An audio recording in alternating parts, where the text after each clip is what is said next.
Good evening. Thank you for attending the February 24th, 2025 meeting of the Westerville City Schools Board of Education. This evening's agenda will be displayed on the screens in the front of the room. Printed agenda are available for our guests. Wow, words are hard right now.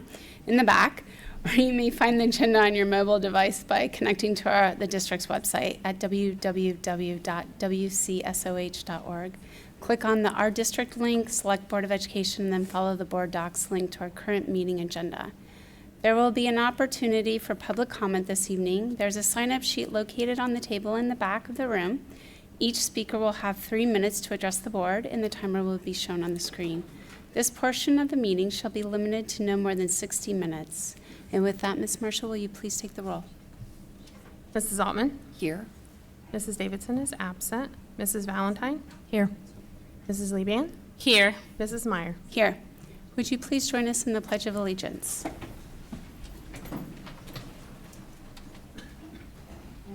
Allegiance to the flag of the United States of America and to the republic for which it stands, one nation, under God, indivisible, with liberty and justice for all. All right. We don't have any district highlights or recognitions tonight, so moving along to reports. 4.01, Ms. Hamburg, Superintendent's comments. Thank you. I wanted to take a moment to address the governor's proposed budget that just was released. In the new budget, it shows us receiving decreases in both years of the biennium. We would be decreased 6.8% in fiscal year 26 and an additional 3.4% in fiscal year 27. So that would be $2.8 million in fiscal year 26 and an additional $1.3 million in fiscal year 27 for a total of over $4.1 million loss over the biennium. So I guess I first want to say that we appreciate that he is proposing the continued phase-in of the Fair School Funding Plan, as we know there was some concern about whether or not that would happen. But we do have concern with his plan because it does not show an update of the costs to accommodate inflation. So he is proposing leaving those costs the same. So while they are updating the increases to our wealth factor based on our property value and our resident income level, not correspondingly updating the costs with that. So that is what causes us to show those losses. And our concern, as we've continued to say, is that when you're cutting our funding but continuing to add cost requirements, that's not, I think Nicole was the one to first say it, but not a sustainable business model. I do want to address, there's an article about our district that is on our Senate's website. And in that article, they criticize our cash balance. So I just wanted to talk about that a little bit. We are required to have a 5-year forecast by law. Our legislators only do a 2-year biennium budget, and if you just look at the first 2 years of our biennium, then yes, we do have enough cash. However, we're bringing in less money than we're spending each year while inflation continues to soar. Our 5-year forecast shows that we will run out of money quickly as we continue to pay ongoing expenses out of our cash balance. The article highlighted our positive cash balance, but it did not address our nearly $32 million negative cash balance in the last year of the required by law 5-year forecast period. The article also conveniently cropped out the state revenue lines from the picture of our forecast, which shows the reductions in our state funding. I've asked Nicole to share a little bit of information. She has a unique perspective as not only a current treasurer CFO, but also previously worked for the auditor's office, kind of about the recession that we faced previously and where cash balances come into play with the 5-year forecast. Yeah, thanks, Angie. So I spent 7 years working for the state auditor's office in local government services from about 2005 until about 2012 before I started working for Kettering School District as the assistant treasurer there. So I lived at the auditor's office all through the recession and the coming out of the recession into 2012. And what I did during that whole time period was I worked on local governments and school districts that were in fiscal emergency. And at the time, local governments and school districts, public school districts, were criticized for not having adequate reserves to help weather economic downturns. And so just from my perspective, hearing all of those conversations and working on those projects back at that time, I find it ironic now that we're being criticized for having reserves so that we can weather these economic downturns that we're dealing with now. We've seen our funding cut significantly. And, in 2012, this school district actually had to delay payroll from one fiscal year to the next because of cash flow issues, because we didn't have adequate reserves to meet the required payrolls at the time. We had to severely reduce middle school programming after a levy failure due to lack of funds. And our board policy establishes a 90-day unreserved fund balance for every period of the 5-year forecast period. And this policy ensures that we don't go back and repeat what we did the last time in our history. And also, I do want to point out that our cash balance is being invested. We are very limited with Ohio law on what we can invest in, but we are maximizing our investments, and we are generating nearly $8 million a year in operating income from our investment earnings. And so as our cash balance declines, so does our opportunity for investment earnings, which would be another reduction in our operating revenue. Lastly, we currently are sitting on about $25 million in credits from the state for our school facilities programs. We're in the Expedited Local Partnership Program. So far, we've accrued just over $25 million. Our turn has not come up yet. And so our intent with the cash balance was to help cover some facilities needs in conjunction with a bond issue, as we're sitting around and waiting for the state if we ever receive those funds from the facilities. So I'm really disappointed to see something like this posted on our state Senate website. I think we've been nothing but respectful to our state lawmakers. We have a great relationship with them. I do intend to reach out to the Senate President, Rob McCauley, and our local senators here in Westerville, just to try to have some dialogue around that article and what it said and just how misleading it was overall. I was really disappointed to read that. I think the other piece too in the article, he talks about how the average per pupil spending for K-12 public schools is $14,584, but it's a better deal to provide scholarships to private schools because they're only $61.66 or $84.08. But of course, not talking about the transportation, special education costs that we incur often for the private schools as well. So it's very misleading, and it also reads like we're getting that much funding from the state as opposed to what they're spending on vouchers, which is not accurate. We're getting just under $3 million per student from the state, while they're giving $61.66 or $8,408 for vouchers. 3,000 per student. You said 3 million. Oh, I'm sorry, 3,000. Thank you.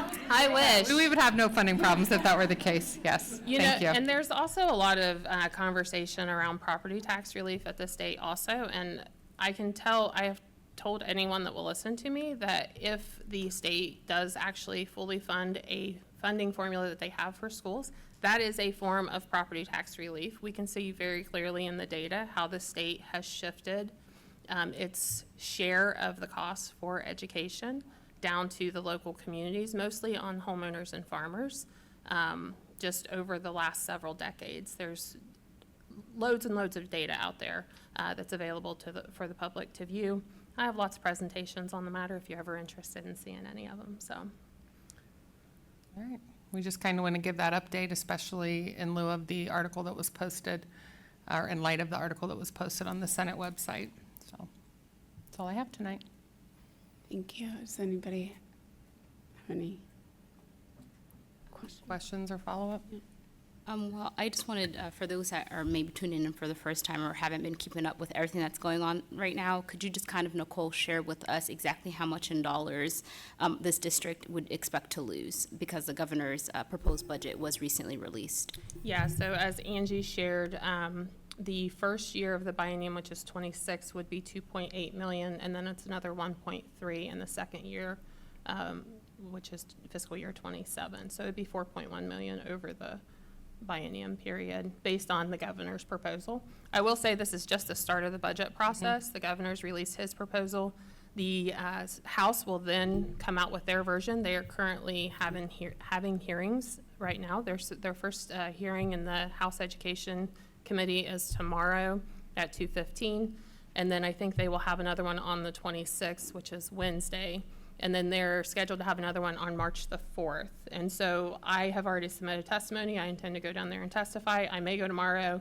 They told me they're going to do it based on proximity to the State House, so we're a little close, so I may be pushed off until Wednesday, not quite sure yet. But then the House will have their version of a budget, and then the Senate it'll go through the Senate's process, and then it'll come to conference committee, which is the House and the Senate, and they'll try to reconcile the differences between the budget with hopefully having it on the governor's desk by June 30th for signature. They do have to have a budget in place to start the new fiscal year. They've done temporary measures in the past. Hopefully they'll get a budget in place. I do also want to mention, I was on a webinar today and listened to all of the additional unfunded mandates that are also included in the budget bill. So I do find it ironic that anyone would think that it is feasible to increase services and reduce revenues. I don't, like Angie said, I don't know of any business model that works that way. So, but that's where we're at. So just the beginning stages of the conversation. I would encourage anybody that's interested in this conversation to reach out there to their local legislator, and, you know, just see what their thoughts are on it. And I think just my last, I guess, in closing thought is these reductions are in addition to, we already received a reduction this year of about $4 million. So as inflation continues to increase, our state funding continues to decrease, mandates continue to increase. So any help that you can provide on helping to reach out to legislators would be greatly appreciated. I just want to also add, and I don't think I missed it, so my apologies if I did, but some of our construction costs, like some of our construction dollars for our facilities, is also being given to private entities to build schools or to expand private facilities. And so that's on top of I know you had talked about our credit, which I think not probably everybody understands, but that's an additional hit that we're taking as well in terms of funding that we could be using to update our facilities. Yeah, so we have been, as part of the last bond project and some of Westerville South, we have been accumulating credits with the state because the state's calculations say that they should fund 35% of our facilities projects, but they don't have the funding available, so they basically take turns with school districts. It's a rank schedule that they have. When I started with the district in 2018, they told me it'd be about 5 or 6 years. Every time I asked them, that was, 6.5 years ago, every time I ask them, they tell me it's about 5 or 6 years. So I don't know when our number will be up for that, but we are accumulating credits, and we're during our last review that we had with them, we're just a little over $25 million that we haven't been funded from that facilities project. So. Thank you. And I know you said this, I just want to make this super clear to folks who maybe don't work with the state budget every day, that it's a biennial budget, so the operating budget is a 2-year budget, but we have to forecast 5 years.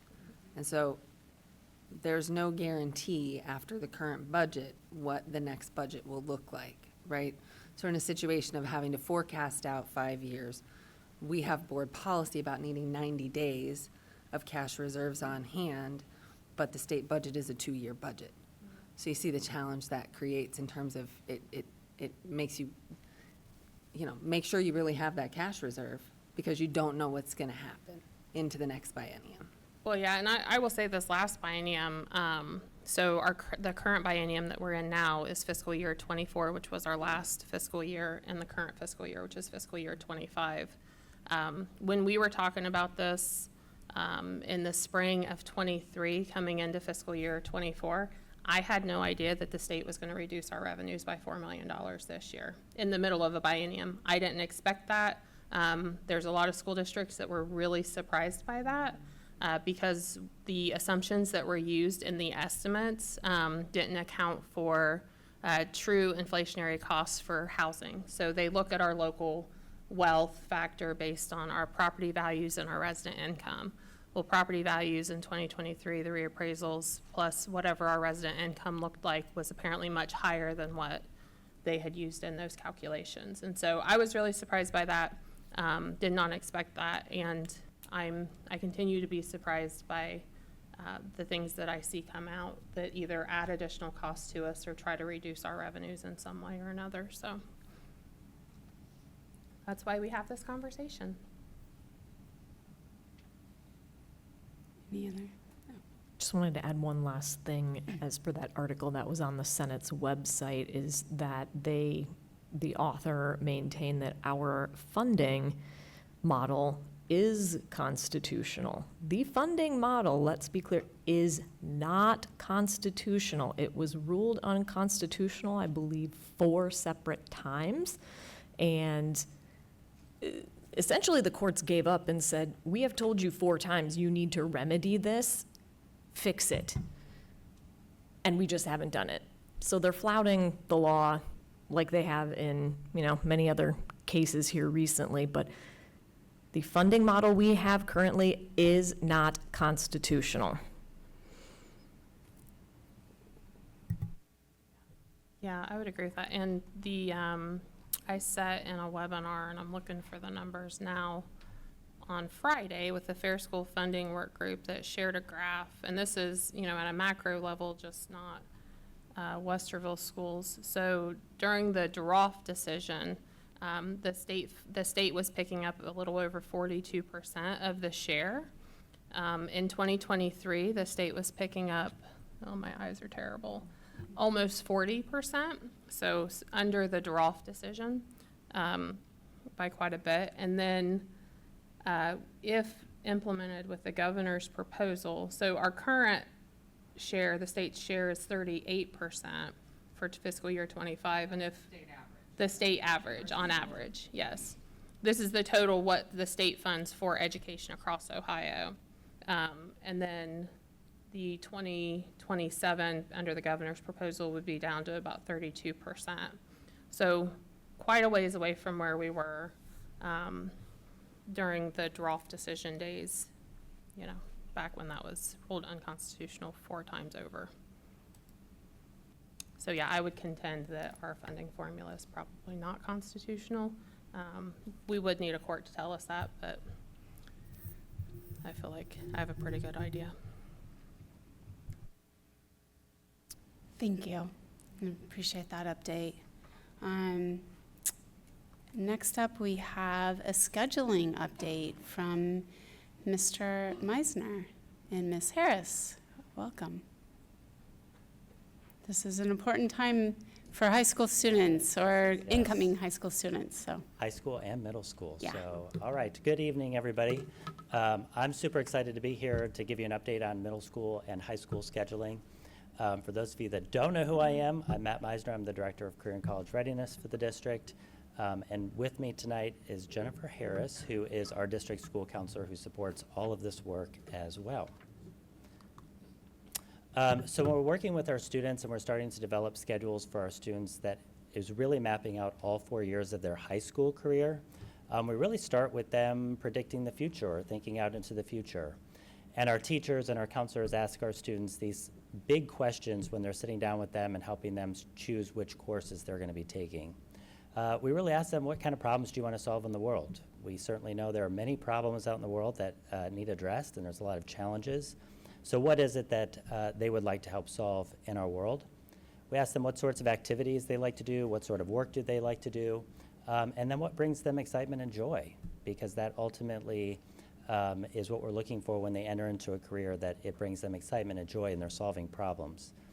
We review a bunch of careers with them. We're going to talk about School Links here in just a little bit, which is the tool that we use to help our students explore careers. But we ask them, what are you interested in? What would you like to do when you graduate from high school? Many careers out there. We know that there's a lot of positions that are left unfilled and will continue to be unfilled. So really just helping our students understand what those careers are and what brings interest to them. And then what sort of advanced training or education would you like? Are you thinking about going to a Ohio Technical Center? Would you like to enter an apprenticeship program like an electrical or plumbing trades? Are you looking at a 2-year degree from Columbus State, or are you looking at a 4-year degree from Ohio State or University of Toledo? Go Rockets. Graduation requirements. I have gotten to say this now the last couple times I've been here to update you, and I'm glad that this continues, but we have not had any major updates in our graduation requirements. They've leveled off. All of you will remember we went through a period there of about 4 years where every graduating class had a different set of graduation requirements. So it's good to have it level off. The only thing that now will fully be in effect starting with this year's seniors is the financial literacy. Used to be instruction, now it is they have to earn a half a credit in financial literacy. So 3 buckets for graduation credits. None of those have changed: ELA, math, science, social studies, health, physical education, and then their electives. The only addition to that permanently now is financial literacy. Again, that started with the class of 2026 and beyond. After our students have earned their credits, the second bucket that they're looking to fill is the competency bucket. Overwhelming majority of our students fulfill that requirement by passing the Algebra 1 and English 2 Ohio State test with a passing score of 684. If they don't do that, they need to demonstrate 2 career-focused activities. Those include earning credentials, doing work-based learning hours, a variety of different activities that they could do, web exams, College Credit Plus program, in order for them to meet that requirement. Or they can show enlistment into the military, or they complete college coursework, typically through the College Credit Plus program. So a wide variety of options there to meet competency. Just remember the overwhelming majority do pass it in that first bucket. And then finally, the third thing, readiness. We all know these well by now, the graduation seals.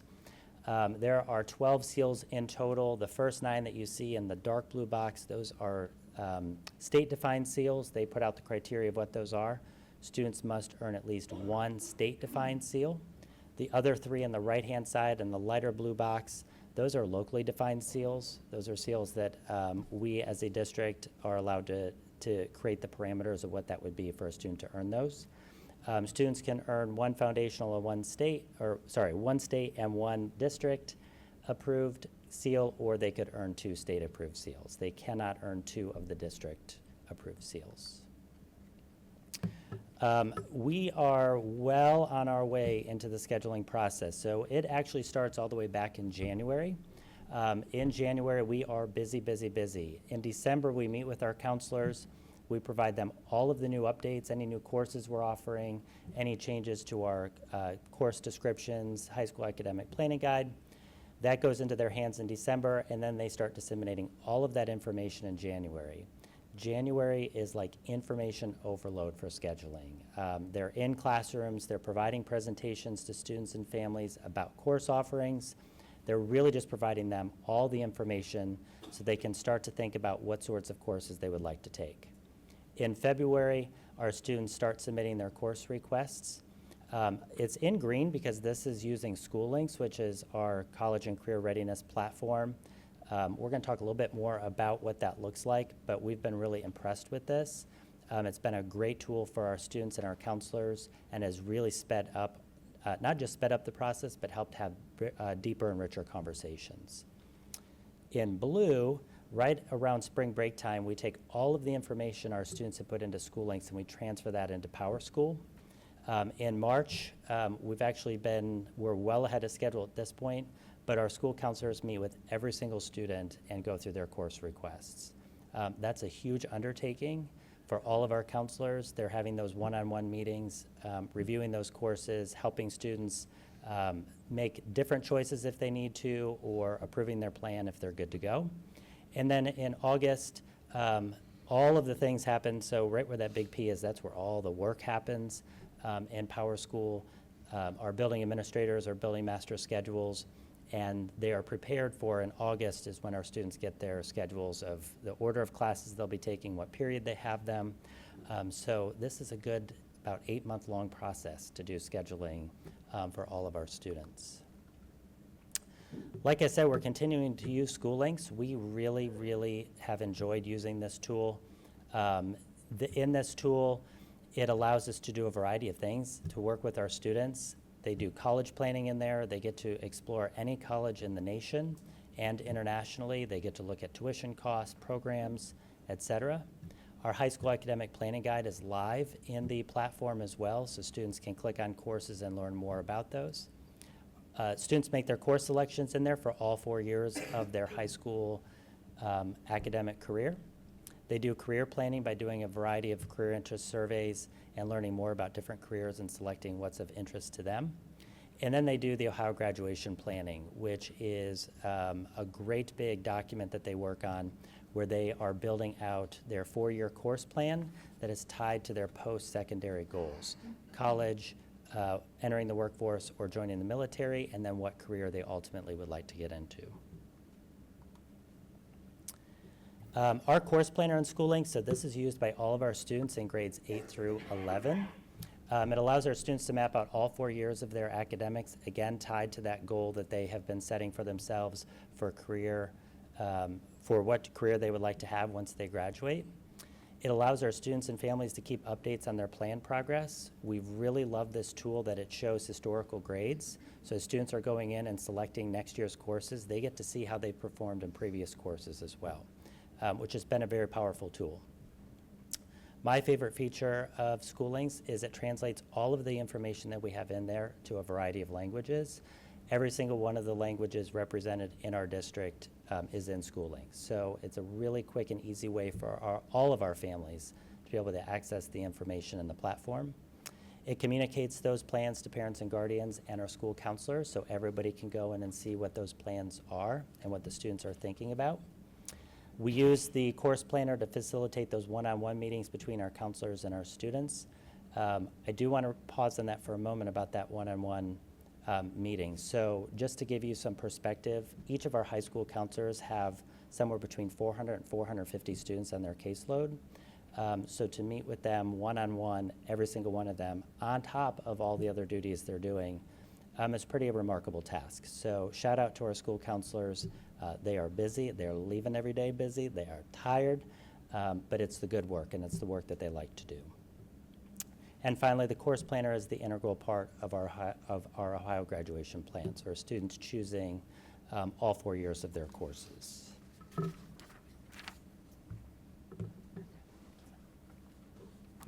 Thanks for inviting me, and thanks for all the work that you do for our students and our staff. And I echo that our school counselors are doing amazing work with students. I am missing them in this new role, but I'm excited to be able to give you a glimpse into SchoolLinks and show you a little bit about what students are seeing and what our counselors are doing. So the first step is a little bit deceiving, actually, because this first step in SchoolLinks, students have been working on, some of them for a couple of years since we had the program. So to tie into what Matt said about the long-term goal, where are you headed, the students have done all kinds of interest inventories in SchoolLinks to come up with these career, college, post-secondary goals. So if they've been in there doing work, these fields are populated. If they have not, they are not populated, but they can at any time go in and click through information here and get some goals for themselves. The next step ties into that first goal, and it shows, thanks to SchoolLinks, it shows education and salary, as well as live job growth in our area. And that is not a SchoolLinks thing, that is a Bureau of Labor and Statistics thing that's showing them, is this a job choice that is heading in a good direction? Are you going to have options when you get out of high school and pursue this as a next step? Step 3 for our students when they're getting into SchoolLinks and working either on their own or with their families or with their counselors, we do ask them to think about their SEALs for graduation, and we're not asking them to fly solo. There is a link in there. It's kind of hard to see on this screen, but it does link to the Ohio Department of Education and also to a cheat sheet that we have created about all of the different SEALs that the students can choose. We ask them to pick 2. When you ask an 8th grader to do that, they kind of look at you like deer in headlights, and so we try to break down, these are some of the more common SEALs, or put it in kid language, which 2 SEALs sound like you. So they do have resources to be able to choose those SEALs, but they're also not locked into those SEALs. They can change them as they go through school. I feel like I've repeated that quite a bit to students lately, that you're not locked in, you can change your mind 12 times, and that's okay. We just want to know that you have a plan ahead of yourself. Step 4 is where the bulk of the work is, and that is the course plan for our students. They're going to click on that button and be taken into a plan. And I will take you through these 4 screens here real quick. This is an in-progress course plan, and I am impressed every time I work in School Links that it is very user-friendly. All of this information is in PowerSchool, but you've really got to dig to find it. I find when you sit down in School Links and you can look at that screen and pretty quickly tell that, okay, red, probably something's wrong, that needs my attention. So I tell the students that quite a bit, that if it's red, it needs your attention, we need you to take a look at something there. If it's green, check mark, you're good to go, you've met that graduation requirement. So this is an example of a course plan that is in progress. Each column is a year of school, so we've got 4 columns, and then each row are different graduation requirements. And this would be a freshman who's currently taking classes, and I should pause to say that these are not live students that we're showing up here on the screen tonight. These are all demo students. Another cool thing of School Links is when I'm working in the background and, you know, making tweaks to the platform, I can immediately go see what this would look like for a kid, which is pretty cool.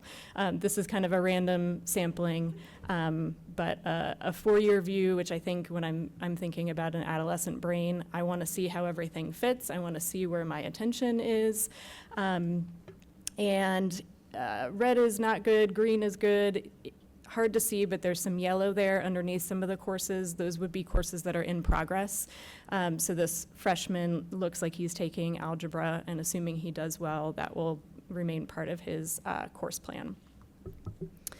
Then if I were to click into one of those subject areas or one of those graduation requirements, this is what that screen looks like. And a really cool part of School Links is it is kind of smart software. It's making a prediction about, based on the classes that you have taken or are currently taking, this is what we think you're going to do next. So it kind of takes a big, overwhelming course description guide and boils it down. But the students are not locked into that. They can unfilter it and see everything, you know, if they have a specific course in mind. And then this is a no more red. I did everything I was supposed to do. I planned out my 4 years and got all of my graduation requirements. This is our first rollover for School Links, so making sure that classes came over from PowerSchool. I was thankful for Matt's help and for School Links' help. That went really smoothly, that all of the classes students are doing, or even classes that were transferred in, are following along with them. And also classes that students planned for in years past are coming over with them. So the messaging that our counselors are giving is that we're asking you to plan all 4 years. Next year is the year that really matters, because like Matt said, that's going to roll over into PowerSchool and start making FTE decisions. But we still like for them to look at their plan and make sure everything's going to fit, make sure you're on track to graduate. Another cool feature of School Links, once you get through all of your graduation requirements, there is a place where you can have one-stop shopping, a PDF, really pretty printed version of what your plan was. So if you're a visual person who needs it in paper pencil, you're able to get that. School counselors, a lot of them are using that. They like their binders. They like to have everything, you know, in front of them as they're meeting with students. So you'll see that on their desks. And a really powerful tool as they're working with families as well. All right, and our parents and guardians get to check out their students' course plans as well. So I'm going to show you 2 quick screens on how they do that. Once they've logged into their Guardian account, they click on the to-dos there at the top, and then they select course plans at the bottom. And when they do that, they get to see their student's course plan. Again, this is a demo student. I wish we had cybersecurity and cosmetology and English. This student's very gifted in a variety of areas, but parents can go in and see those plans. They can also comment on those plans. We do like to caution our parents that a comment is not in any way editing their plan. They do not have access to delete courses or add courses for their student, but they can put comments on there that the school counselor can see those when they're meeting with their student. Last week, at the end of the week, my office sent out a reminder to all of our families of grades 8 through 11, reminding them that they do have access to their parent account. We really do encourage our parents to please create your login, please create your account, so you can see what your student's doing in SchoolLinks. All of our guardians are eligible for an account for our students in grades 6 through 12. Last year, we moved the login code to PowerSchool, so it's a one-stop shop. Once parents are in there, their access code is right there. It's very quick and easy to sign up for an account. Use your personal email address. Remember what that email address is, because we don't see those on the backside. And then once you're in there, you can see everything that your student's been doing in there, not just their course plan, but any careers that they've favorited, any colleges they're looking at. There's just a wealth of information in there for our parents to see and guardians. Finally, if anybody has any questions, if you're a parent or a guardian out there and you have questions about helping your students work through the course selection process, we have 3 wonderful resources. The first one certainly are our current teachers. They know best about what courses students should be taking next. They know their students' ability levels. They're a great resource, so please reach out to them if you have questions. Our 8th grade teachers are quickly learning a lot more about high school, especially those upper grades. They're a great resource. Our high school teachers have been doing this with them for a very long time. They're a great resource for parents to reach out to. Online, we have our high school academic planning guide, all of our information about Career Center programming, the College Credit Plus program, and a variety of other things. So I really encourage families to check out our online resources. And then finally, our school counselors, again, working very, very hard to assist our students with their course plans. They're right now in the middle of those one-on-one meetings. I checked it this morning, and we had over 1,200 plans that were already approved by counselors across the district. So that's in about 2.5 weeks' time. So that's great progress that they're making. So now's the time, if you have questions about what courses your students should be taking or what their plans are, certainly reach out to your student's counselor, because they are a great resource for you. And with that, we thank you for letting us be here tonight. Any questions? I was just curious, how frequently is that data updated from the Bureau of Labor Statistics? It's pretty continuous, so as soon as the Bureau of Labor Statistics updates anything in theirs, it's automatically updated on SchoolLinks. So it's a seamless process, yeah. It's really nice. Yeah, great. I have a question about financial literacy. This is a very specific question, but I remember this was an issue when it came up a couple years ago. And summer school and the availability of like other ways to take that course. Yeah.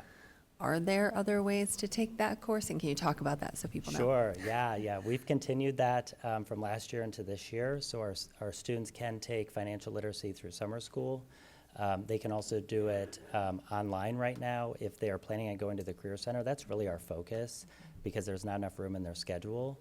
But we've worked out where our students who are in that position can take financial literacy to get that requirement met. So our counselors have put out a lot of information about that. There's a one-pager out there about the different options that students can do. Yeah, Yeah, thank you. thanks, Thank yeah. you. That really crunched schedules, I know. Oh, yeah. Thanks. I love SchoolLinks. Oh, I good. just want to say, if you've not used it, it's really a fabulous tool. You can go out and check out trends and careers and all sorts of amazing things. I would have never known some of those things about those trends. And I'm just curious, though, because there's a lot of scheduling that's going on, if a class is not going to be offered because there's not enough students, when would a parent or a student expect to know that? Yeah, so we're watching those numbers. We pull those twice a week, the course selection numbers. Right now, we're just really in the middle of making all those selections. Spring break is when we roll that data over into PowerSchool, and we're really looking at how many sections will we need, how many enrollments do we have. So I don't have an exact date, but I would anticipate not too long after spring break, we would start communicating if something wasn't going to run. Yeah. Thank you. I will reiterate, this is a fabulous tool. And also, I can tell you if your student's overloading themselves, like Yeah. they have way too many credits, Oh, yeah. like my Yeah, kids continue to do. We see that. They're planning a lot. Thank you. Yeah. Any other? Okay, thank you so much. Yeah, Thanks for all the thank work you. that you guys are doing, and the counselors. Next up, we have public comments, and we have 3. So the Board of Education welcomes public comment on educational issues of interest to our school community. The board does not discriminate based on the identity or viewpoint of the speaker during our public participation. However, the board president may limit comments that are obscene, abusive, or harassing. In an attempt to protect the privacy interests of our students, the board asks that the speakers not identify students by name during their comments. Persons having public complaints about district personnel, programming, or operations will be referred to the process set forth in Board Policy 9130. Finally, the board reminds speakers that their statements should be directed to the board as a whole and not to individual board members. Each speaker will have 3 minutes to address the board. A timer will be shown on the screens, and Mr. Doran will call time when 3 minutes has elapsed. So tonight, our first speaker is Miss Betsy Byers-Spurlock. Welcome. Thank you. Hi, I'm a first grade teacher at Faust Elementary School. This evening, I am addressing the board regarding their possible decision to cut elementary ELL paraprofessionals. I intend to inform you of Faust's unique population and appeal that you can reconsider this action or possibly recategorize this position. As of 2/2025, we have had 459 students at Faust. 99 of those were ELL students, which is 22% of our population. 61 are Spanish speakers, which is 13% of our overall population. 42 of those students are considered emergent and/or beginning students. The district translator services cost will significantly increase if Mrs. Meyer is not in our building next year. The district currently pays $140 for a translator because a translator gets paid for a minimum of 2 hours. Faust is in Delaware County, so there's an increase of $50 to $80 for a translator to cross the county line. So that's about an average of $205 per conference. In 2023, Mrs. Meyer translated for 23 parent-teacher conferences, saving the district approximately $4,715. She translated for 21 conferences this year, saving the district approximately $4,305. Some of Mrs. Meyer's other duties include, but are not limited to, helping give children a voice when they have a problem or hurt or just need something that they cannot communicate. Google Translate does not work well for young EL students. Checking correspondence that goes to families. Very important, translating Bridges assessments to get accurate pictures of children's capabilities. She translates for IEP meetings. She helps our speech teacher translate when evaluating our Spanish speakers for speech services. She does phone calls home to discuss sensitive matters or behavior problems, and the best, like that's happened this week, to celebrate children's accomplishments to let the parents know. She has clinic phone calls for injuries, sick children, and when immunization records are out of compliance, phone calls for the office for families who owe outstanding lunch money or instructional fees, phone calls from the library for outstanding books. In the last 2 weeks alone, Mrs. Myers was absent one day and we had WE Day. She had 2 parent meetings, one of which was an hour long. She had 21 phone calls to relay information from parents or to parents for staff, 1 clinic phone call. She usually handles 2 to 5 phone calls a day with an average of $5.10. And if you don't know, Marty costs $1 a minute. Recent KRA scores indicated that only 35% of kindergarten students are ready for kindergarten in Ohio. That number drops to 18% for our Hispanic children. Mrs. Meyer is present at all of our kindergarten general start days to translate for students and parents so that they know the expectations at school and to help give a welcoming atmosphere. ELL students often do not understand what is happening. They're scared, they cry, and when students and families hear our ELL speak in their native language, it provides calmness and clarity. Mrs. Meyer was able to spend some extended time in kindergarten this year to help with the transition. Thank you. Thank you. Next up, we have Miss Laura Metris. Emma Trace, sorry. This is a continuation of what she did not get to finish, so I'm still going to continue to talk for Faust. And we have a huge population here in support of Miss Gina Meyer, our paraprofessional, who's bilingual and amazing. As a paraprofessional, Mrs. Meyer has a daily schedule where she pushes into K-2 classes with higher emergent beginner ESL population. However, this position allows her to go wherever she needs to go throughout the day. We recently had a new ELL student from Chile, and Mrs. Meyer helped her throughout the day. We were thrilled that Mrs. Meyer was available for this student. Think about you going to a different country and not knowing anyone or their language, and to have someone there to support you. That is exactly what she did. On a side note, Mrs. Meyer would actually prefer to work 4 days a week instead of 5, which would save the district money. Us at FAUS, all of us here, welcome you to come to FAUS. Please meet our students, see the immense impact that Mrs. Meyer has in our building and the impact she has for our students. Please come see what we do. It's an amazing culture that we have provided for our students, and we welcome any of you at any time. So thank you for your time and attention. Thank you. Next up, we have Mr. Doug Krinsky. Welcome.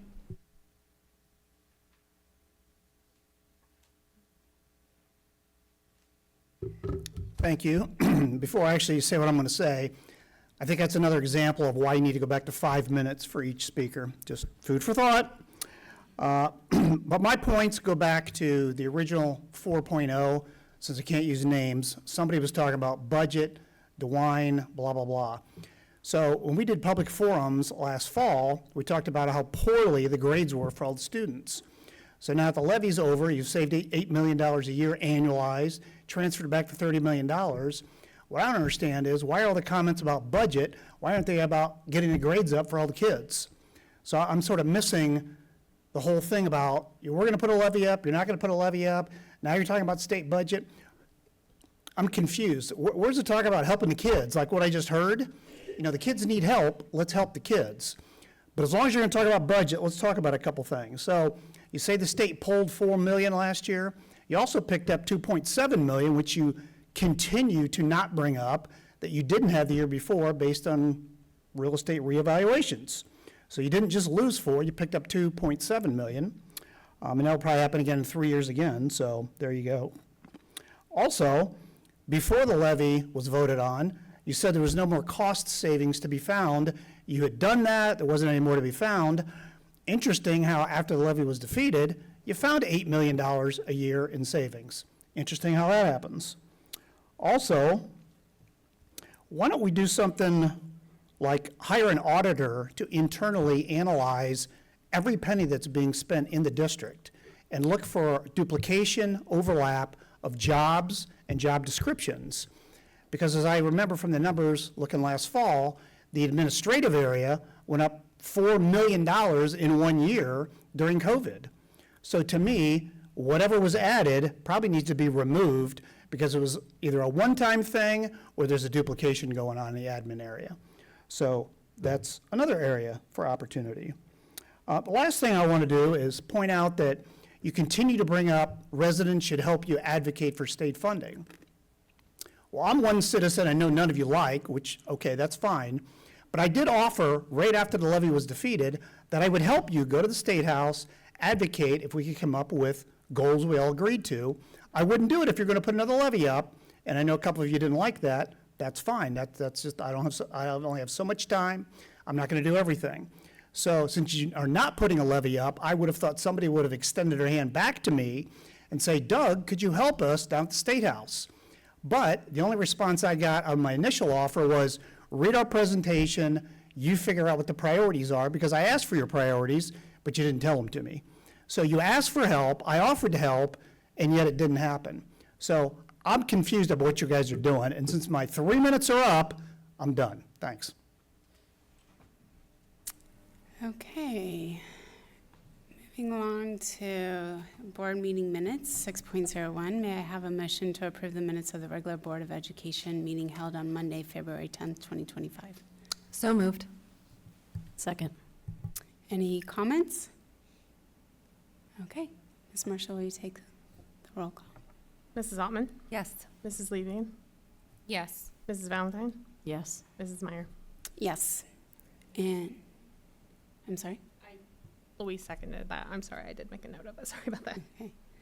Next up, financials, and may I have a motion to approve the financial report and investments for January 2025? So moved. Second? Ms. Marshall, will you talk to us about these, please? Yes, so we have, like you said, the month end, January 31, 2025 financials. So for our general operating fund, we had year-to-date receipts of $151.1 million, year-to-date expenditures of $132 million, and then we ended with an unencumbered general fund balance of $170.3 million. For all funds, we had year-to-date receipts of $194 million, year-to-date expenditures of $217.5 million, and we ended with an unencumbered fund balance for all funds at $199.4 million. The financial report also includes our investments, which I spoke about earlier. We are expected to generate nearly $8 million this year in investments for our general operating account. Any questions or comments? Okay, we take the call. Mrs. Valentine? Yes. Mrs. Altman? Yes. Mrs. Lieband? Yes. Mrs. Meyer? Yes. And 7.2, may I have a motion to approve the purchases in accordance with Ohio Revised Code 5705.41 D1 and Board Policy 6320. So moved. Second. And Ms. Marshall, will you talk to us about this? Yes, thank you, President Meyer.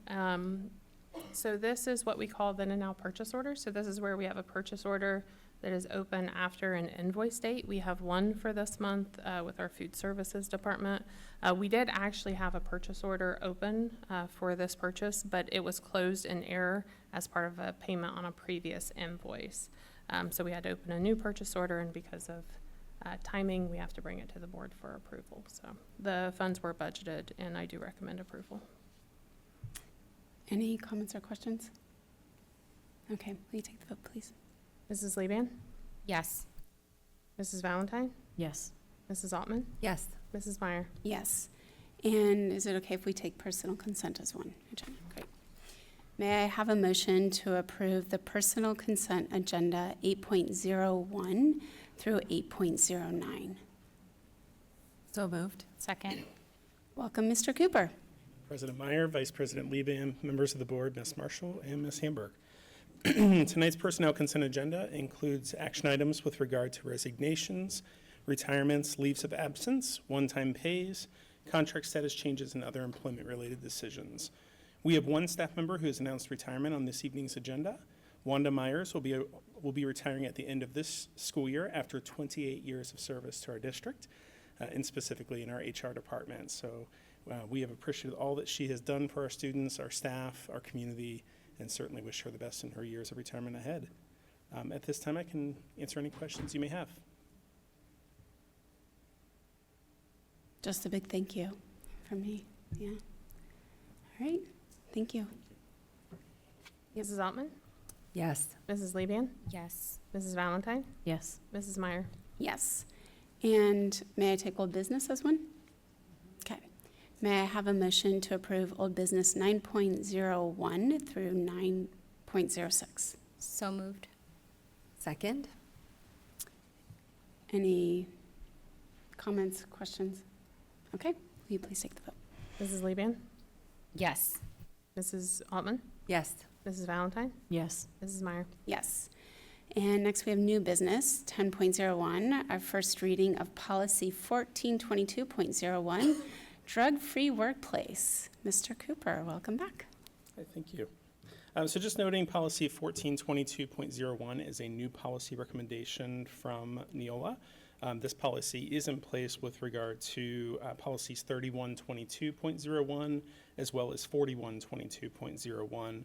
And this is just a policy to align those policies together, the administrative policy with the professional and the classified policies. So it is recommended that the board approve this policy. Thank you. Any questions? Okay, and I know you're next up again, so 10.02, first reading for policy 8142, criminal history record check for contracted school services. Talk to us about this. Sure thing. So it is recommended that the board approve revision to policy 8142, criminal history record check for contracted school services.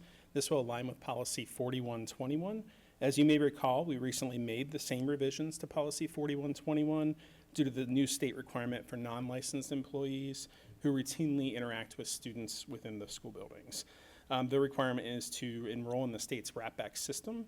We have a process going through that to associate themselves with our district. The same suggested language is recommended to be included in Policy 8142 in the operations section of the policy manual. Thank you. Any questions for Mr. Cooper? Okay, Thank you. thank you. Next up, we have 10.03. It's the first reading of Policy 2460, Special Education. Welcome, Mr. Flugie.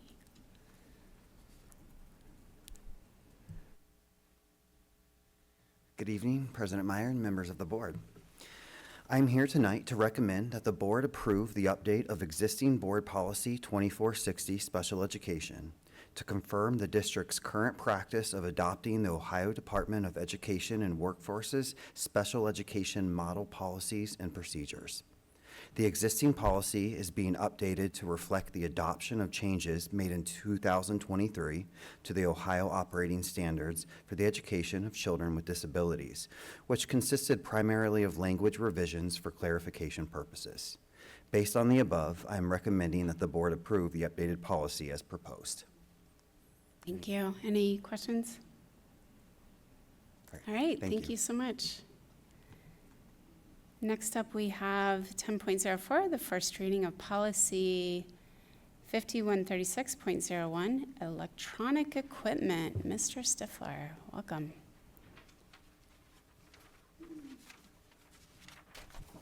Thank you and good evening to the board.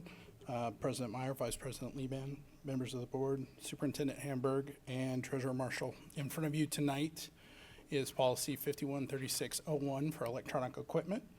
This is a brand new policy for Westerville, but it is a Neola recommendation that walks through standards for use of student electronic devices, including when and where a device can be used, the treatment of a device if it is confiscated as an unauthorized device, and accessing and monitoring of school-issued devices per Senate Bill 29. So it is our recommendation that the board approve policy 5136.01, but I'm happy to address any questions you guys may have. Any questions? Okay. Doesn't look like that. Thank you. All right. Next up, we have the first 10.05, first reading Policy 2340 for field and other district-sponsored trips. Welcome, Ms. Baldwin. Good evening.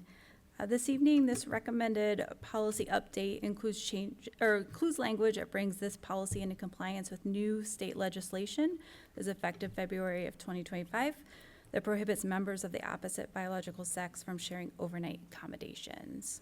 And it's recommended that we accept this policy update to be in compliance with state law. And I'm happy to answer any questions you may have. Any questions? All right, thank you. Thank you. Appreciate that. And then next up, we have 10.06, the first reading of Policy 5330, Use of Medication. Welcome, Ms. Pinto. Good evening, President Meyer, members of the board. I'm presenting Policy 5330, Use of Medications, for first reading tonight. This policy update reflects changes dictated by House Bill 70 that goes into effect March 20th of this year, requiring public schools to have an over-the-counter medication policy. Westerville City Schools already has an OTC medication policy and AG that fulfills this. This policy also contains updates and a new form to align with changes required by House Bill 206, going to effect April 9th, 2025, allowing students to keep in their possession a drug prescribed to prevent or alleviate a seizure with written approval from a prescribing medical provider and parent or guardian. Additionally, the language epinephrine autoinjector or EpiPen has been updated to epinephrine delivery device to include the recently released FDA-approved nasal spray, which is a needle-free option for treatment of life-threatening allergic reactions, which is exciting for our students. We recommend approving these policy updates to ensure continued alignment with Ohio law. Do you have any questions? So just as a clarification for parents at home that maybe have children with these medications, would they just call their doctor and get a written letter and submit it to the nurse? What does that look like? We have forms on our website, on our health services website, and in the board docs for every one of these medications for self-caring or to administer or prescribe medication. There's also an over-the-counter medication form that a parent can sign, and it just needs parent permission. And none of that has changed. Okay. And just a clarification too, so if someone's carrying around, and I know this isn't necessarily in this, but it's a good opportunity to remind parents and students that if it's an over-the-counter medication, they have to have it in the exact, like the pill bottle, if it's an Advil or. Correct. Okay. Any medication that's brought into school prescribed should be in the prescription bottle with the pharmacy label. If it's over the counter, it needs to be in the original packaging. No baggies. Thanks. I had a quick question. Is there grade levels for which this applies for them to be able to carry these around? So for the prescription medications that, when they can carry those, that is between the parent and the doctor, and then the nurse also makes sure that the child is capable of carrying that appropriately. For over-the-counter medication, it is the same thing. We limit the amount that the younger children can carry to just 1 or 2 doses. And this asks parents to just refill that original bottle. And then the older students, we ask them not to carry more than like a few doses or a week of medication. And then the nurses do speak with the parents, especially for our younger children or children that we may have some concerns, and work with them to decide if that's the best scenario for that child. Okay, thanks. I just have a question about primarily the seizure medication, but also like EpiPens and stuff. So obviously the student, the parent, and the nurse are aware. Do we have any guidelines around teacher involvement in any of that, like awareness at least? Yes, so our, in Power School, we have the medical conditions of the children in the medical conditions part that a teacher can see. It makes an alert for them. And then if they have a medication, they have an emergency action plan that is linked to their condition, and it's noted on there whether they have a medication in the clinic or if they are approved for self-carry. Yeah, thank you. I ask it as a question just because I don't remember all the details, but I know that teachers can see some of that information. Correct. And I just, the seizure medication, I think, is a new addition. Yes. Right? So that's something else that, just to be aware of, right, that will start showing up, I think. Correct. That will be noted in Power School, and then we do go to teachers with more complex situations. Yeah, great, thank you. Any other questions? Thank you so much. Thank you. Appreciate it. All right. Next up, we have 10.07, the first reading of Policy 5350, Student Health, Wellbeing, and Suicide Prevention. Welcome, Ms. Martin. Yeah, good evening, everyone. Policy number 5350 is Student Health, Wellbeing, and Suicide Prevention. It is recommended that updates include comprehensive mental health and wellness initiatives that promote the emotional and physical safety of students and staff. The updates also adjust training requirements for students and staff as prescribed by House Bill 33. Previous updates to this policy included requirements through House Bill 123, also known as the Save Students Act, that continue to be implemented with staff and students on suicide prevention, violence prevention, and social inclusion. Any questions? Any questions? It's really important. Thank you. All right, that concludes first readings. Next up, we have standing business. So 11.01, may I have a motion to approve these amazing donations as presented? So moved. Second? Ms. Marshall, you want to talk to us about just the amazing generosity of our community? Yes, we're very thankful for our community and their continued support of our schools. So for the current request value, we're at $23,445.27. That brings the fiscal year to date, so starting July 1st, fiscal year to date total, up to $236,382.02. Just amazing. just really thank you to the community. Yep. Mrs. Leban? Yes. Mrs. Altman? Yes. Mrs. Valentine? Yes. Mrs. Meyer? Yes. And may I have a motion to approve the resolution to file a complaint against the valuation of real property for tax year 2024? So moved. Second. And Ms. Marshall, will you talk to us about this too? Yeah, so I just want to make sure it's clear that there are several resolutions attached to this agenda item. So this is a newer process within the last couple of years, another change in state law that requires more work on us. This is for where we have values, properties, commercial properties that are valued lower than the county auditor has them, but then they have sold for a much higher amount. And so this allows us to go through the Board of Revision process where we're asking the county auditor to make an appropriate adjustment to that value. We work with our attorneys on this. We do only file these Board of Revision value changes with commercial properties. We do not do this on residential properties. And so this is the first part of that, and then it will go to the Board of Revision. The Board of Revision is made up with the county auditor, the county treasurer, and county commissioner, a representative from the county commissioner, and they will review these. Thank you. Any questions about this? I do have one. Ms. Marshall, can you just explain to people why, when they look at the addresses? Yes. On here, there's some that are, That is a great question. So the first resolution in particular looks like the owner is a company out of Dallas, Texas, but all of those parcels you see were part of one cell. So not all of those addresses are actually in our school district, but they're all included because it's all part of that cell for the properties. Thank you. That just seemed like it might be confusing. It is a little bit. Yeah, we had the same question. We're like, wait a minute. Yeah. Okay. Ready? Yep. Mrs. Leban? Yes. Mrs. Valentine? Yes. Mrs. Altman? Yes. Mrs. Meyer? Yes. And next up, may I have a motion to approve the amended resolution accepting the amounts and rates as determined by the Budget Commission and authorizing the necessary tax levies and certifying them to the county auditor? It's a mouthful. So moved. Second. Ms. Marshall, will you talk to us about this too? Yes, so we go through, excuse me, we go through this every year. So this is, the board approved estimated rates in March of 2024 for tax year 24 collection in 2025.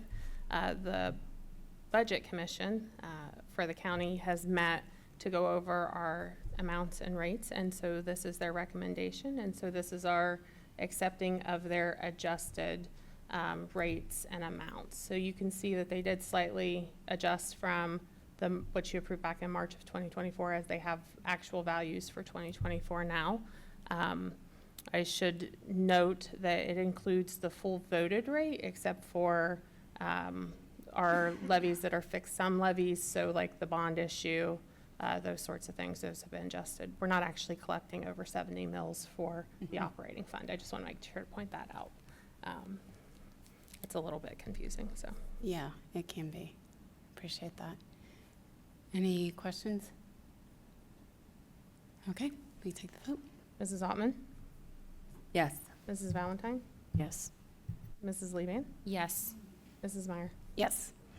And may I have a motion to approve out-of-state overnight field trips? So moved. Second.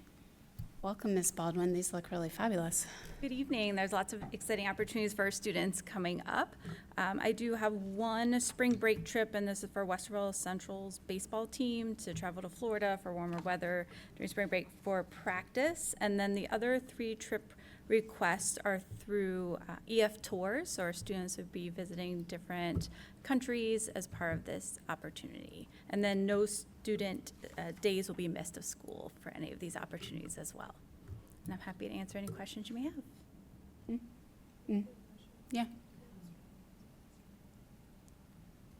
Who made the motion? I'm sorry. Yeah. Anissa? Yeah, it was Anissa and then, Thank you. I'm sorry about that. it's okay. Any questions about these trips? No question, but I hope that they have a great experience. Yeah. Okay, thank you. Mrs. Leban? Yes. Mrs. Valentine? Yes. Mrs. Altman? Yes. Mrs. Meyer? Yes. And may I have a motion to approve the resolution authorizing 2025-2026 membership in the Ohio High School Athletic Association? So moved. Second. And Good evening again. This is our yearly membership request for OHSAA, and this will result in us following their bylaws as we typically do for our extracurricular activities. And I'm happy to answer any questions you may have. any questions? Okay, thank you. Thank you. Mrs. Valentine? Yes. Mrs. Leban? Yes. Mrs. Altman? Yes. Mrs. Meyer? Yes.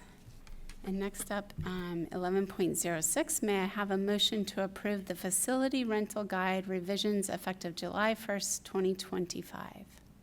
So moved? Second.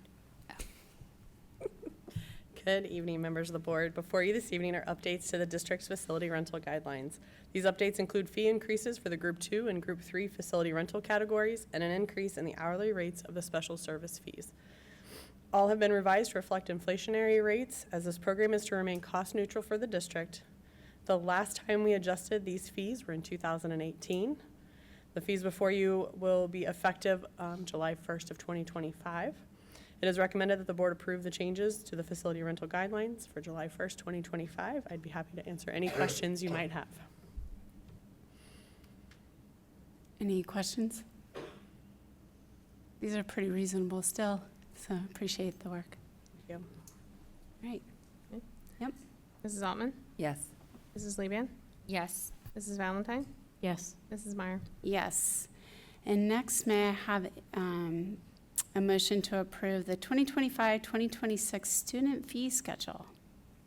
Good evening, members of the board. Hold on. Oh, So moved. You are really eager these past couple of meetings. I love it. Sorry, go ahead. So moved. Yeah. Second. Okay, welcome, Mr. good evening, members of the board. I am recommending the approval of the 2025-26 student fee schedule. I ask the board to take note of the modest increase of approximately 20% in student fees. This increase aligns with the cost of living increases we've incurred in expenses since the previous increase, which was actually prior to COVID. For consistency through our system, the recommendation is to align the general instructional fee for all school buildings at $40. Previously, the elementary, middle, and high school levels each had a different fee, which didn't make sense to our families who had students at different levels. By aligning this fee, there will be a slight increase of $10 for elementary, $10 for high school, and the middle school fee will remain the same. We will continue to not charge a course-by-course fee, and we've not done that for several years now. We also increased the middle school and high school pay-to-participate fee and elevated the family cap 20% from $300 to $360. We maintained the incremental fee reduction schedule to encourage students to participate in multiple activities while minimizing the fee to families. As a reminder, we do not charge instructional fees to students who are eligible for the free lunch under the National School Lunch Act and charge 50% of the fee amount for students who qualify for the reduced lunch plan. However, because extracurricular activities are optional, we do not waive or reduce those fees for qualifying students, which is in large part why we instituted a family cap and diminishing fees for multi-sport student athletes. And I'll be happy to answer any questions you may have. So we don't love raising fees, but it becomes necessary every few years. And so I completely understand why we need to do this. It has been several years. So was it 2019, 2018, something like that? Before COVID, I know that. I do just want to mention, when we raised the general fee then, that was the same time that we eliminated the course fees. So in some cases, it wasn't an overall. It wasn't an increase, yeah. And specifically on the pay-to-participate fees, which are a larger amount, so percentage increases, it's a bigger dollar number if it's the same percentage.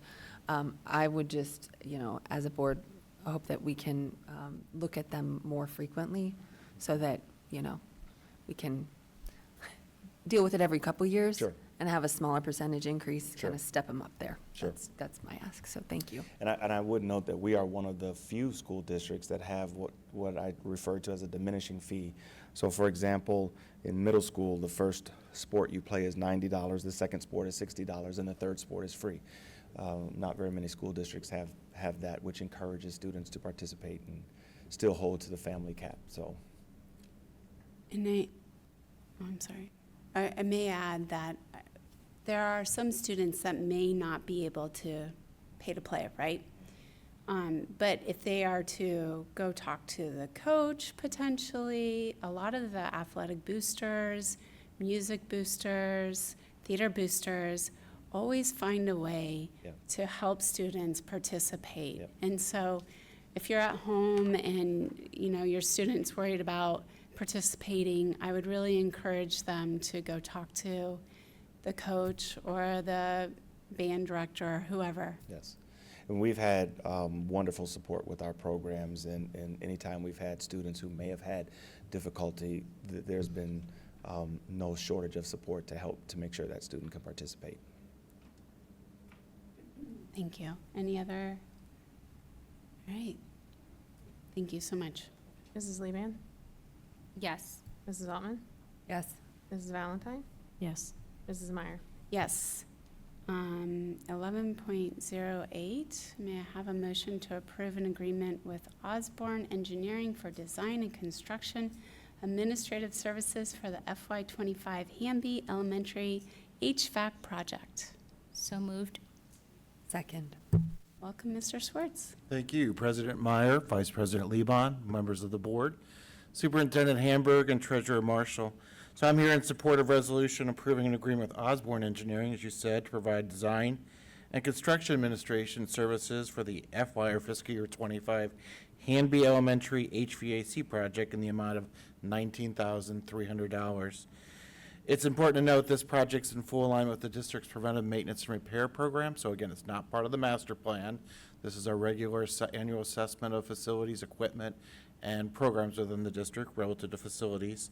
The entire project, if this contract is awarded, if we go successful, would be awarded in the second quarter of 25 and completed by August 1st of 2025, substantial completion. So with that, I'm happy to answer any questions.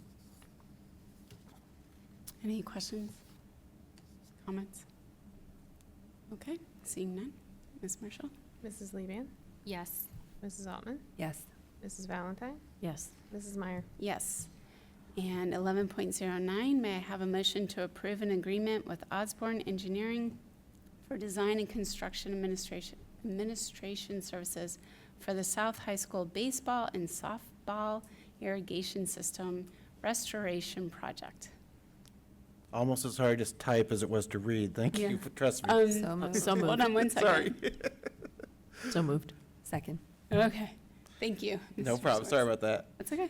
So again, very similar to the previous one. This is for professional service contract with Osborne Engineering, specific to that irrigation system restoration project at South High School. This is in alignment, though, with Phase 1 of the facilities master plan. So again, South High School had a renovation and addition project. This is just completing some work relative to that irrigation system, if you will. The entire project, similar to the last one, if bid successfully, be awarded and completed after softball and baseball season's over. In other words, this summer, and come online by August 1st, 2025. With that, happy to answer any questions. Any questions? Okay, thank you so much. Mrs. Valentine? Yes. Mrs. Altman? Yes. Mrs. Leban? Yes. Mrs. Meyer? Yes, and next up, we have board comments. Who would like to kick us off? I can.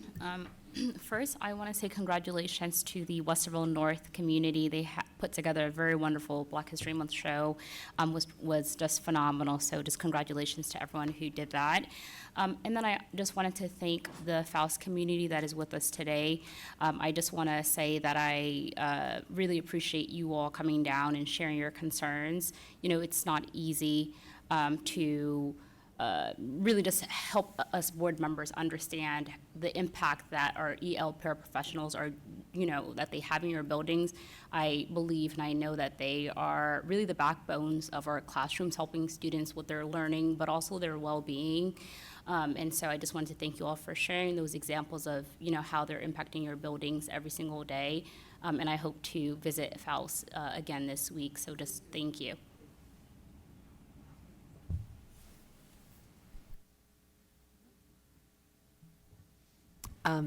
Just a couple of quick things. I want to congratulate Wanda on retirement, right? And all the many years of great service in our HR department. So she will be very much missed.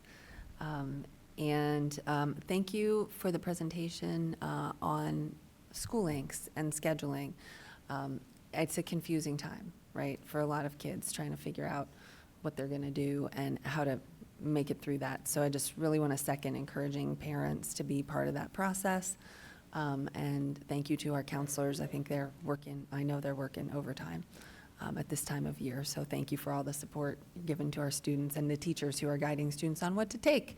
My own kid comes home and tells me, oh, my teacher says we should take this. So we really appreciate that help very much. And thank you again to Faust. We know how important those language services are for students and families. So this type of decision, when it happens, would not be taken lightly. We just really appreciate that work, because if a child can't understand or a family can't understand, you can talk all day long and you're not going to be able to support that child the way that we want to. So thank you.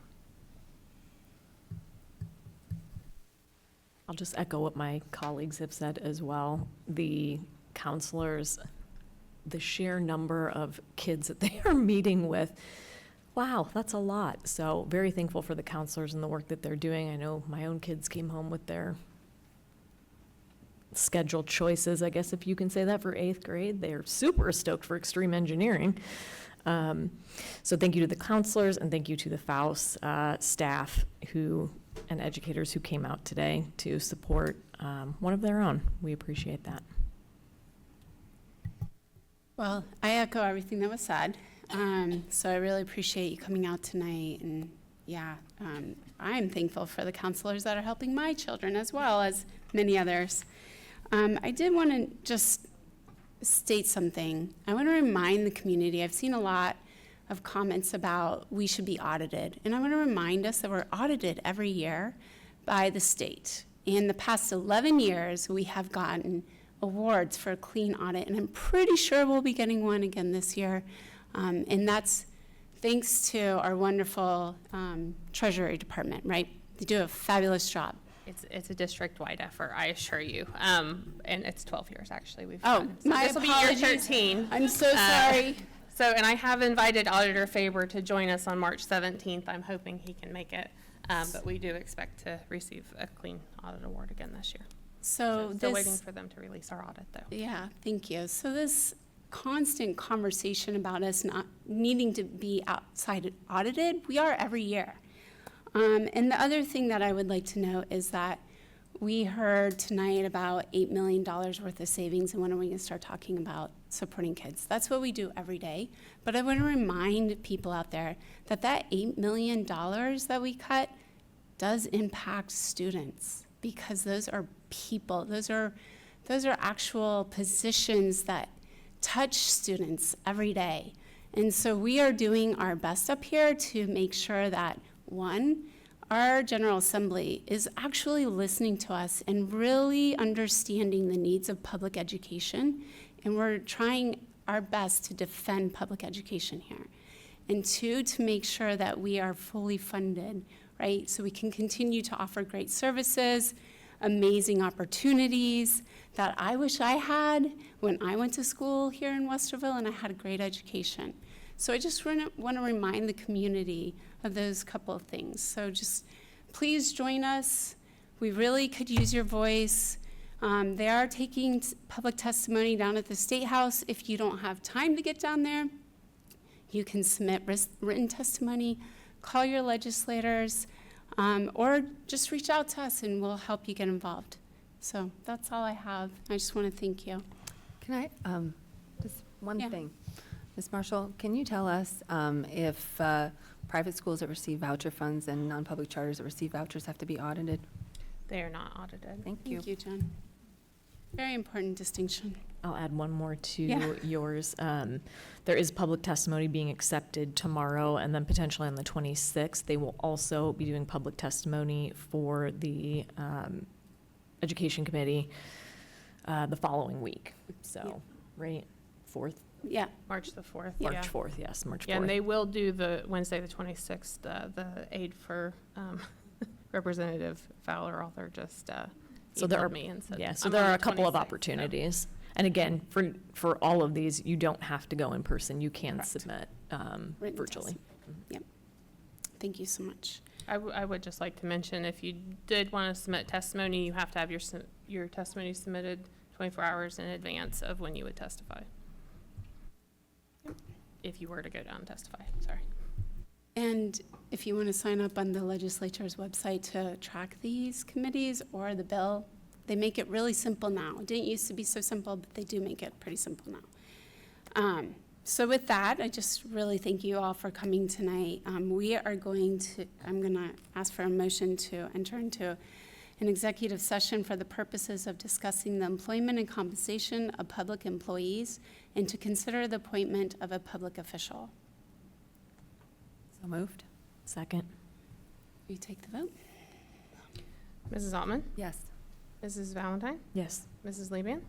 Yes. Mrs. Meyer? Yes, you're more than welcome to stay, but I imagine we don't know when we'll be back. So thank you. 7:27.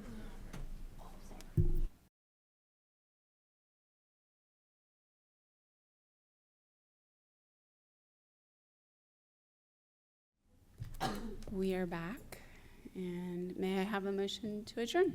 So moved. Second. Mrs. Valentine? Yes. Mrs. Altman? Yes. Mrs. Lebian? Yes. Mrs. Meyer? Yes. 7:15.